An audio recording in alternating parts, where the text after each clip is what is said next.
undertake a comprehensive needs assessment in District 1 to determine that Girls Prep Charter School should be given the space for 300 more seats.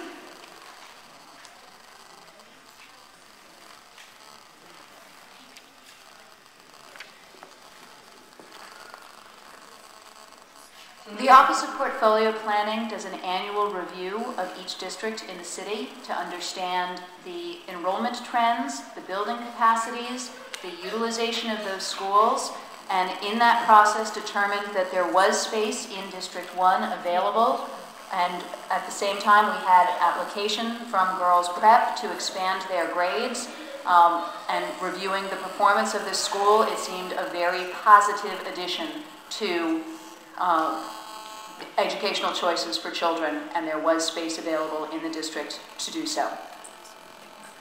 Okay, in the district planning committee, do parents, teachers, principals, and community members sit or participate on it? The district planning committee is made up of members from different departments of the Department of Education.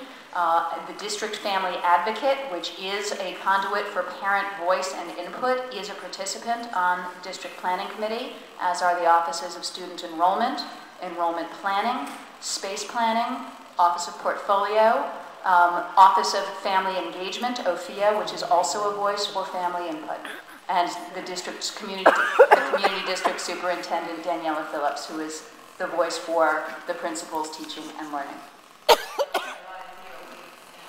Do parachuting any all-girls charter schools into PS15 in 2005 with grades K through 1 and growing grade per year have any impact on the PS15 students and their program?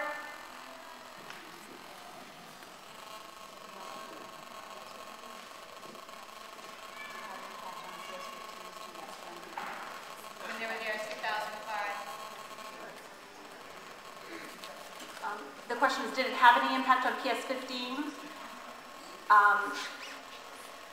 At that school, it wasn't so much part of the decision to move Girls Prep here is because there were the two schools, both the school community, school leadership were not working as collegially as would benefit all students. So a decision was made to bring them here, and there has been a much better relationship within the schools here.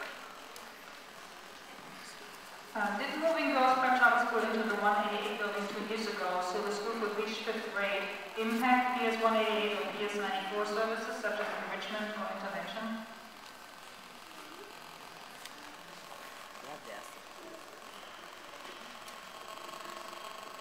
So the question was whether or not there was impacts on PS 94 and PS 188 instruction. And we do understand that when a school moves into a building, there is time that it takes to reschedule shared spaces and the cafeteria usage, and that is an adjustment. But when it comes to what the DOE uses as their footprint of space allocation and what every school is entitled to receive and what students need to learn, that was not impacted, and all schools had what the classroom space and the cluster rooms that they deserved and were entitled to. The 3 schools do a near-ballet choreography to schedule the shared space like gym, cafeteria. How can the impact statement say that new request of Girls Prep Charter School to grow by 12 rooms and cap PS 188 and shrinks PS 94 from 7 to 5 sections and reducing number of 6 to 1 to 1 seats in the community will have no impact?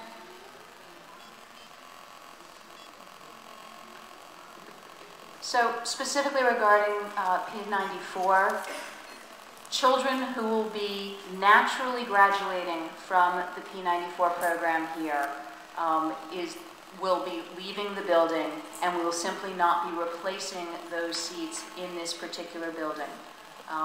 For District 75 programs with children with special needs, we are gaining additional seats in the lower part of Manhattan, in adjacent District 2, and District 75 feels that that this is an appropriate articulation of the programs out.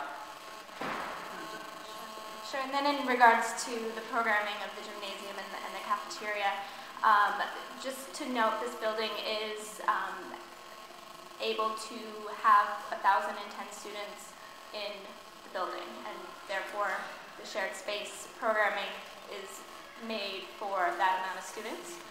Combined enrollment at scale would be around 990. So while we do understand the coordination is a process, and the school leadership, they form a building council that would look at the programming of after school, summer, weekend, and the shared space time, and come up with a schedule.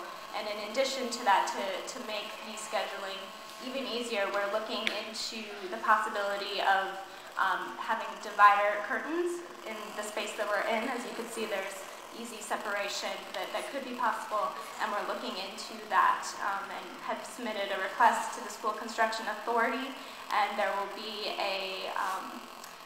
basically an architectural reviewer that would come in and look at that and make a cost estimate.